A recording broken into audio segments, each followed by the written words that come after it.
और जो सीमा हैदर को लेकर बात उठ रही है, तो क्या इस प्रक्रिया का असर सीमा हैदर पर पड़ेगा? नहीं, ये प्रक्रिया वेरिफिकेशन है, मतदाता शुद्धिकरण है।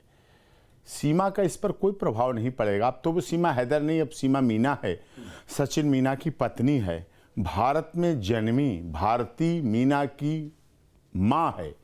तो वो है, नेचुरलाइजेशन की प्रक्रिया अलग विषय चल रहा है। उसकी याचिका देश के महामहिम राष्ट्रपति जी के यहाँ आर्टिकल 72 के तहत पेंडिंग है, जिसमें राष्ट्रपति के सचिवालय ने सारे डॉक्यूमेंट विदेश मंत्रालय से लेकर के पाकिस्तान से वेरिफिकेशन के लिए मंगाए हैं।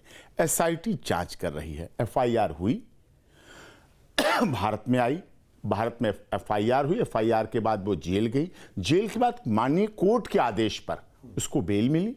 बेल की शर्तों के मुताबिक वो यहीं रहेगी, रह रही है, अपने बच्चों के साथ रहेगी।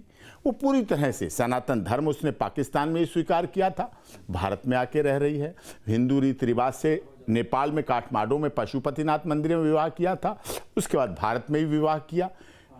गर्भवती हुई, एक बच्ची का जन्म हुआ, जिसका बर्थ सर्टिफिकेट उत्तर प्रदेश सरकार ने उसे सौंपा। तो नेचुरलाइजेशन के आधार पर भी उसका यहाँ रहने का है, रह रही, कोर्ट के माननीय आदेश के मुताबिक रह रही है। और यहाँ की धर्म पत्नी सीमा मीना, सचिन मीना की धर्म पत्नी बन के मीना समाज का एक अभिन्न बन के रह रही। और आप देख भी रहे, दिखा भी रहे, उसने सारे तीज, सारे त्योहार, सारे पूरे सनातन धर्म के मुताबिक सब अपनाए। चाहे 15 अगस्त हो, चाहे 26 जनवरी हो, चाहे भारत और पाकिस्तान के वर्ल्ड क्रिकेट मैच की बात हो, उसने भारत को सपोर्ट किया। चाहे इसरो की सफलता हो, चाहे आदित्य L1 की सफलता हो, चाहे कोई भी ऐसे अवसर जब जब आए तो भारत के साथ, और वास्तव में उसके साथ जो पाकिस्तान में होता था, जो 4 बच्चे उसके पाकिस्तान से यहाँ आए, अगर यहाँ ना आए तो पाकिस्तान में क्या बनते? आतंकवादी बनते, जिहादी बनते। लेकिन आज यहाँ बच्चे पढ़ रहे हैं, लिख रहे हैं, उनका भविष्य बन रहा है, वो बाकायदा देश के उसमें आगे जुड़े हुए हैं। तो ये सच्चाई है। और सनातन धर्म सबका साथ, सबका विकास, सबके विश्वास की काम करता है। इस तरह से वो देख रही है भारत में, और पाकिस्तान में भी उसने देखा कि किस तरह से उसके साथ वहां होता था। महिलाओं को पाकिस्तान में पैर की जूती से भी बदतर समझा जाता था, गेट पे पड़ा हुआ चटाई का मैट समझा जाता था। आज भी वहां यही हाल है। भारत में बेटी बचाओ बेटी पढ़ाओ के आधार पर कार्य हो रहा है, वहां बेटियों का कोई महत्व नहीं था। चौथा बच्चा जब गर्भ में था तब उसका पति उसे तलाक देके छोड़ के चला गया, तलाक तलाक तलाक देके। भारत में उसने देखा, उस समय वहां देखा कि ट्रिपल तलाक कैसे हुआ हमारे देश में। एसआईआर सीमा और नागरिकता को लेकर है आपसे, क्योंकि ये कहा जा रहा है, पॉलिटिकल पार्टी के द्वारा कहा जा रहा है, जो बांग्लादेश से, पश्चिम बंगाल से भी तस्वीर आई, बांग्लादेशी भाग रहे हैं। सवाल इस बात को लेकर है कि क्या इसका प्रभाव वाकई पड़ेगा, क्योंकि नागरिकता एक अलग विषय है आपके हिसाब से। एसआईआर में ये बार बार कहा जाएगा, और ये सवाल जो विपक्षी दल है वो उठाते हैं कि सीमा हैदर को भी पाकिस्तान जाना पड़ेगा। नहीं, ये भाग वो रहे बांग्लादेशी जो भारत को अस्थिर करना चाहते हैं, भारत सरकार को अस्थिर करना चाहते हैं। वो जिनके चोर है, जिनके अंदर पाप है। सीमा, लैला मजनू, शीरी फरियाद, हीर रांझा की कहानी हमने सुनी थी, लेकिन सीमा के प्यार में वो देखी। अगर सीमा दोषी है, अगर सीमा अपराधी है, अगर सीमा जिहादी है, जैसे कि हमारे देश में तो डॉक्टर आतंकवादी निकले साहब। आप देश के वरिष्ठ पत्रकार हैं और आपका न्यूज नेशन पूरी दुनिया में देखा जाता है। यहाँ डॉक्टर जिनके आगे, जो सीपीएमटी टॉपर, सीमा तो 4थी पास है, जो सीपीएमटी टॉपर थे, जो एमबीबीएस एमडी किए हुए थे, उनको आतंकवादी बता दीजिए। अगर सीमा आतंकवादी है तो उसे डबल सजा दीजिए। एपी सिंह जी, नहीं, उसकी बात ही नहीं हो रही है। बात तो ये हो रही है कि पहले वो भारत के नागरिक बने। क्या वो अभी उस स्थिति में है? कोई उसके पास ऐसा कार्ड है जो सरकार के द्वारा जारी है कि हाँ वो? देखिए, कोर्ट के आदेश से बड़ा कोई कार्ड नहीं होता। हमारे देश में सबसे बड़ा माननीय न्यायालय का आदेश होता है, और हम लोग आदेश को मानते हैं। केवल ये कह देने से मदनी के कि हमारे देश की अदालतें प्रभाव में सरकार काम करती, झूठ है, महा झूठा है। हमारे देश की अदालतें निष्पक्ष हैं, निर्भीक हैं, निडर हैं, इम्पार्शल होकर काम कर रही हैं। और मेरा ये कहना है एपी सिंह जी, सचिन मीणा के घर कोई बीएलओ पहुंचता है, उनका नाम लेता है, पत्नी का नाम लेता है, तो क्या पत्नी के नाम पर तौर पर सीमा हैदर का नाम उस लिस्ट में जुड़ सकता है? हाँ, जब पूछा जाएगा रह रही है सीमा मीना, मतदाता बनना चाहती है तो बिल्कुल मतदाता बनेगी। वेरिफिकेशन बीएलओ की अपनी पावर है, उसके आदेश हैं, कॉपी है, महामहिम राष्ट्रपति जी के यहाँ याचिका है, बच्चे पढ़ रहे हैं।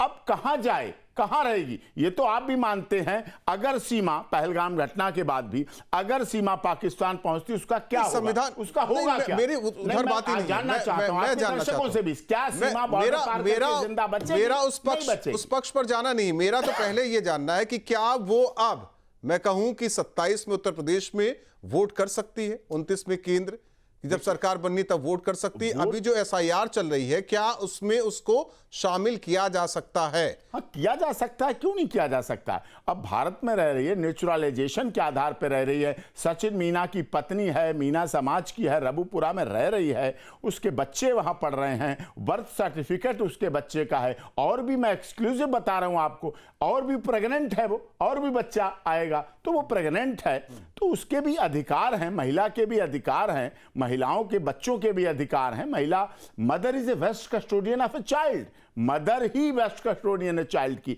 ये हमारा गार्जियनशिप एक्ट भी कहता है, हमारा संविधान भी कहता है, हमारा कानून भी कहता है, और हमारा न्यायालय भी कहता है, फैमिली कोर्ट भी कहती है गार्जियनशिप के आधार mother is a best custodian. आपको तो सारी जानकारी, कोई बीएलओ पहुंचा है क्या? नहीं, अभी इस पर हमें नहीं जानकारी है, अभी प्रोसेस चल रहा है, अभी तो शुरू हुआ है प्रोसेस, लेकिन जो भी होगा सीमा हर तरह से उत्तर प्रदेश सरकार, केंद्र सरकार, इलेक्शन कमीशन ऑफ इंडिया के आदेशों का, उनके नियमों का पूरी तरह से कंप्लायंस करेगी, अक्षर सा पालन जो करेगी। कहा जा रहा है अवैध घुसपैठी, अवैध रूप से तो सीमा भी आई, वो अवैध रूप से नहीं, उसकी जांच हो रही है, जांच हुई है, और वो प्यार में आई हुई है, उसने शादी की है, सनातन धर्म ग्रहण करके आई हुई है, और भारत में रह रही है, अपने बच्चे को भी जन्म दिया, और भी बच्चे रह रहे हैं, और भी गर्भवती है, तो उसमें एक चीज एपी सिंह जी ये समझा दीजिए कि कैसे सीमा हैदर वोटर बन सकती है जब तक राष्ट्रपति की तरफ से ये इंगित नहीं कर दिया जाएगा कि हाँ अब सीमा भारतीय नागरिक है, तो कैसे बन सकती है? नहीं, इस एसआईआर प्रक्रिया में ये भी बार बार देखिए, विपक्षी दल, सत्ता पक्ष कहता है घुसपैठिए को भगाएंगे, घुसपैठिए भाग रहे हैं, ये विपक्ष का कहना है कि पहले सीमा हैदर पर कार्रवाई कीजिए ना। सीमा घुसपैठिया नहीं है, सीमा सचिन मीना की पत्नी है, भारत में जन्मी भारती मीना, जिसका बर्थ सर्टिफिकेट उत्तर प्रदेश की माननीय योगी जी की सरकार ने दिया है, और वो पूरी तरह से विश्वास, भारती मीना के पास तो है, मैं कहता हूं कि बर्थ सर्टिफिकेट है, वो भारत की नागरिक एक तरीके से है, सचिन भी है, लेकिन सीमा को लेकर है। एसआईआर की इस प्रक्रिया में सीमा को शामिल किया जा सकता है, किस तरीके से शामिल किया जा सकता है, उसका लिस्ट में नाम कैसे आ सकता है, ये भी जरा समझाते चलिए। देखिए, हमारे देश में अदनान सामी हुए और बहुत बहुत कलाकार हुए जो पाकिस्तान में थे, भारत में आए, भारत में रह रहे, उनका ड्यू वेरिफिकेशन हुआ, फिर उसके बाद नागरिकता ग्रहण की, काफ़ी लंबा प्रोसेस लगा, और पाकिस्तान से भारत आए हजारों लोगों को हर साल नागरिकता का दिया जाता है उन्हें। तो वो प्रोसेस क्योंकि हमारा कोर्ट में है, हमारी इन्वेस्टिगेशन चल रही है, हमारे डॉक्यूमेंट वेरिफिकेशन हो रहे हैं, तो हम एसआईटी पर सवाल नहीं उठा रहे, उत्तर प्रदेश सरकार का हम सहयोग कर रहे हैं। हमें उत्तर प्रदेश सरकार, न्यायपालिका, देश की media, election commission of India और रबुपुरा के जो बीएलओ हैं, और जो भी चुनाव की प्रक्रिया है, जो भी वो समझेंगे, हर तरह से हम उसके साथ हैं। एक रामायण में चौपाई है, जेहविदिनाथ होई हित मोरा, करो सो बेगी दास में तोरा, ये सीमा के जीवन पे भी अप्लाई होती है। भारत में है, भारत में रह रही है, प्यार में आई है, मोहब्बत में आई है, उसने ऐसा कुछ नहीं, भारत की पत्नी बनके, सीमा सचिन मीना की पत्नी बनके रह रही है, अच्छी तरह रह रही है, सब कुछ जांच कर लीजिए। और उसके बाद बुद्धम शरणम गच्छामि, बुद्ध का देश है जो दुनिया में शांति का प्रतीक हुआ। गौतम बुद्ध को दुनिया के 20 देशों में भगवान का दर्जा की तरह मानते हैं, हमारे देश में उतना नहीं, लेकिन उनकी बुद्धम शरणम गच्छामि की भावना है, और सारी चीजें मानी जाती है। आप कहते हैं प्यार में आया, अवैध घुसपैठ नहीं है ये,